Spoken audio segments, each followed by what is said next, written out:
Cette grève étudiante, des étudiants en médecine, dentaire et pharmacie dure depuis environ 3 mois. Ouais. Et ils boycottent tout, les cours, ils boycottent les examens, ils boycottent les stages également qui leur sont pourtant obligatoires. Que se passe-t-il réellement dans les universités de médecine au Maroc? Bonjour Monsieur Mbarki et merci pour cette occasion que vous nous donnez pour un petit peu passer en revue les différents volets relatifs d'abord à cette réforme et puis un petit peu éclaircir les points liés à cette incompréhension de la part des étudiants de tout ce qui est considérable et consistant, ce qui est en train d'être fait par l'État marocain pour finalement pour le bien du patient marocain et du patient de manière générale.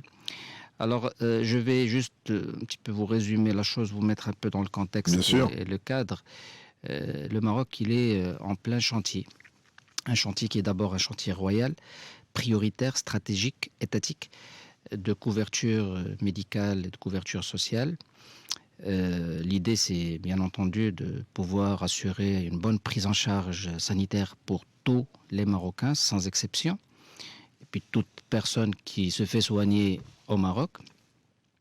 Et naturellement, pour ça, il y a des réformes qui doivent être instaurées au niveau de la gouvernance, au niveau des moyens qui sont alloués et aussi au niveau des ressources humaines. Et bien sûr, vous m'accordez le fait que le médecin, il est au centre de ces ressources humaines. On ne peut pas imaginer une réforme de la santé dans un pays sans une réforme parallèle, efficace de la formation médicale et surtout qu'on a déjà fait le diagnostic d'un certain nombre d'imperfections en ce qui concerne la formation médicale au Maroc. Naturellement, quand on envisage des réformes comme ça, il y a deux types de mesures, deux types de décisions.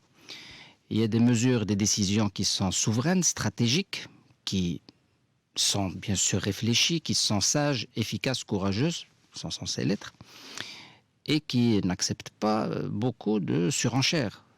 Il faut les prendre, il faut les prendre. Je parle notamment de cette histoire de réduction de 7 à 6 ans, on va y revenir peut-être.